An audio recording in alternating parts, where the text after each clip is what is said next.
O deputado Paulinho da Força pretende mudar o foco da pauta da anistia e passar a chamar o projeto de PL da dosimetria das penas. PL da dosimetria das penas. Quem tem os detalhes é a Vitória Bel.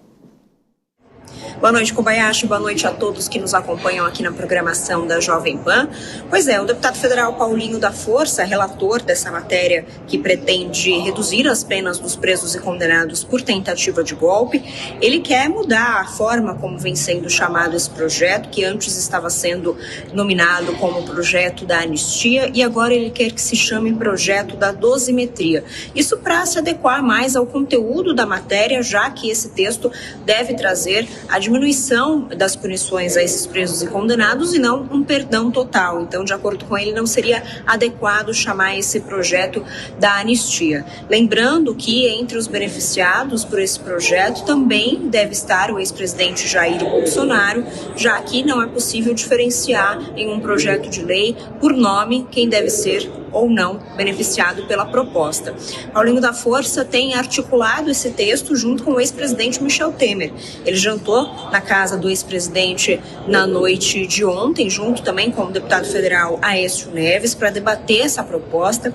A partir de então, ele deve desenhar esse rascunho e na semana que vem ele já quer encontrar, a partir da segunda-feira, ele quer encontrar as bancadas partidárias para debater essa proposta já com um desenho mais ou menos feito, já com um rascunho dessa proposta. Lembrando que a oposição, o partido do ex-presidente Jair Bolsonaro, o PL, deve continuar pedindo justamente pelo perdão do ex-presidente, mas a legenda está aberta à negociação. O presidente da legenda, Valdemar da Costa Neto, nos disse que quer tentar entrar no entendimento com o relator Paulinho da Força para que seja feito o melhor possível, não só para o ex-presidente Jair Bolsonaro, mas também para aqueles que estão presos por terem participado dos atos de depredação dos três poderes, dos prédios dos três poderes aqui em Brasília.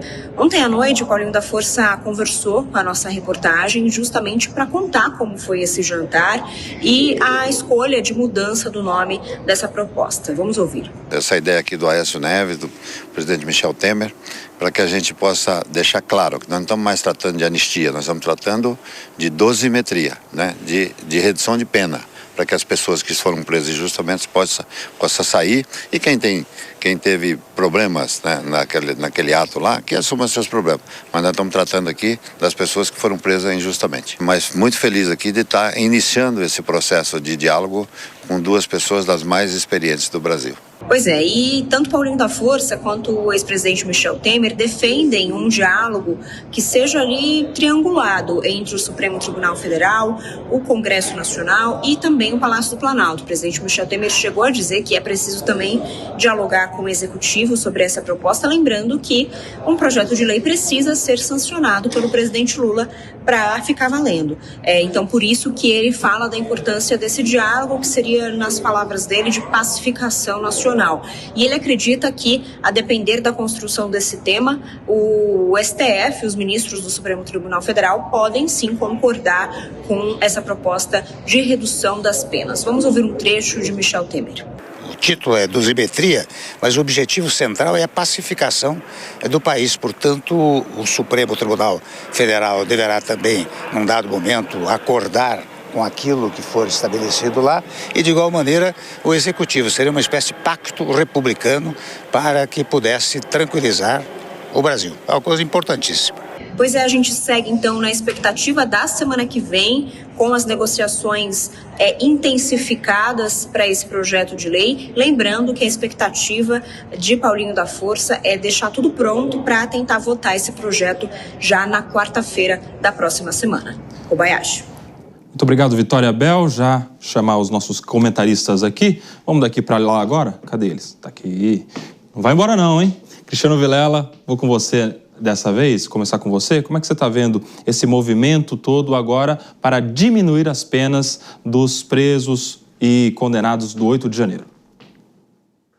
Jacob, eu vejo que a pressão realmente que foi feita pela oposição, pelos segmentos que faziam uma força para que houvesse algum tipo de anistia, houvesse algum tipo de mudança na situação daqueles condenados, acabou surtindo efeito, só que um efeito que não é um efeito completo.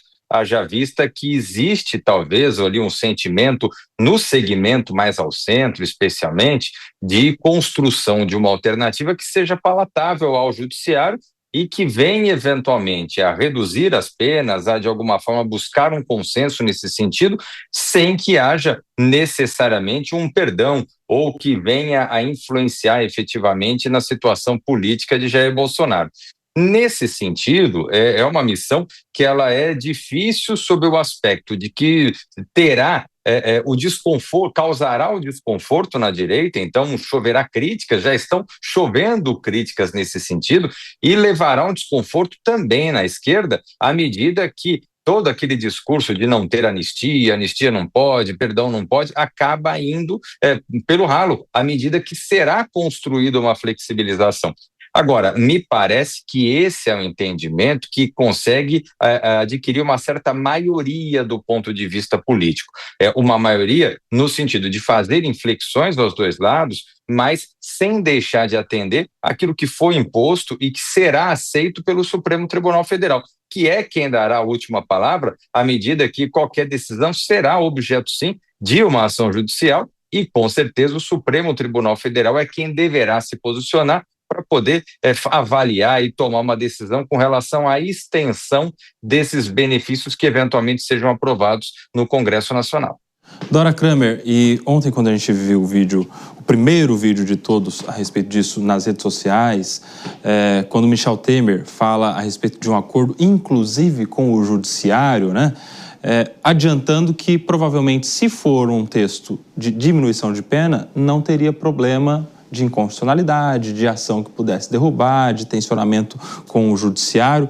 Você acredita que é interessante esse tipo de acordo prévio, de consenso, inclusive com quem eventualmente julgaria uma ação no futuro? E aí?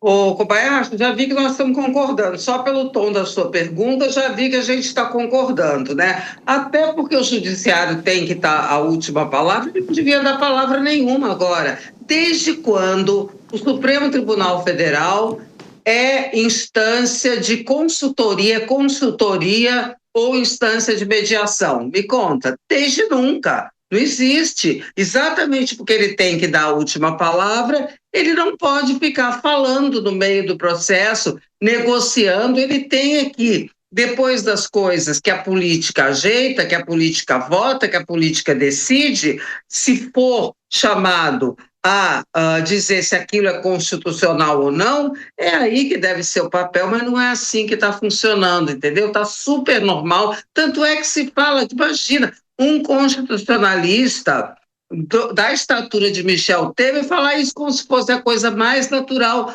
do mundo. Isso poderia até ocorrer, mas quer dizer, não deveria ocorrer, mas a hora que ocorre assim, como regra, e às claras, colocando o Supremo no meio de uma negociação que é política, não é jurídica, eu acho completamente fora de esquadro. Mas, enfim, o quadro está mandando de outro jeito, a banda está tocando de outro jeito agora. Agora, só um adendo queria sobre a esperteza, né, política, quando você chama quem entende do riscado, né, que é Aécio Neves e Michel Temer. É claro que eles sugeriram, gente, vamos mudar o nome dessa coisa, que o peso da palavra anistia atrai rejeição, né? Então você muda o nome da coisa, nome até ruim, né? Esse dosimetria, ficou um nome meio assim. Mas enfim, aí você muda o nome e aí muda o rumo da prosa, né? Então isso aqui foi uma jogada política de quem entende, sabe como é que as cobras se comportam dentro do Congresso Nacional. Túlio Nassa, eu quero a sua opinião também a respeito disso que disse a Dora, né? Ao nome que é dado, o novo nome do projeto, que agora seria PL da dosimetria, mas o presidente Michel Temer disse o seguinte: o nome é da dosimetria, mas o objetivo é a pacificação. Você acha que esse PL tem o poder de pacificar, de fato, o país? Olha, Koba, Eu não sei se tem o poder de pacificar de fato o país, mas que tem o poder de elevar o centro ao grande maestro da política brasileira, isso sim. Eu gosto sempre de citar Otto von Bismarck, que diz que a política é a arte do possível. Todos nós sabemos aqui, estamos carecas de saber, que o fiel da balança é o centro. Porque se o centro vota com o governo federal, não tem anistia nenhuma. Se o centro vota com a oposição, tem anistia ampla, geral e restrita. Então, o que é o centro, né? Mesmo agora assessorado por Michel Temer e Aécio Neves e outras figuras políticas do centro brasileiro. O centro, ele quer o seguinte: de um lado, ele não quer ficar mal com o Supremo Tribunal Federal. Isso é óbvio, ululante, haja vista aí esses inquéritos sobre as emendas parlamentares. Então, o centro, nesse caso, evidente que não vai avançar um PL da anistia que o coloque em maus lençóis no Supremo Tribunal Federal e que também não dê em nada, que não seja possível. Mas, de outro lado, ainda está sendo esquecido, por conta da condenação de Jair Bolsonaro, pelo enfraquecimento do clã Bolsonaro, que o espólio político eleitoral da direita ainda pertence muito a Jair Bolsonaro. E o centro, para vencer as eleições em 2026 e estar de olho pela primeira vez como protagonista, quer o apoio do bolsonarismo, sem o Bolsonaro candidato. E como que ele vai costurar o apoio do bolsonarismo sem o Bolsonaro candidato? É uma versão intermediária do PL da anistia, porque ao mesmo tempo ele consegue agradar a direita, consegue agradar ao Supremo Tribunal Federal e ele sai como grande vencedor, como protagonista. É uma costura muito habilidosa que o centro tem feito. Por essas e por outras que estão aguardando ansiosamente as conversas com Jair Bolsonaro. Parece que esse é o último detalhe que falta nessa costura, Koba.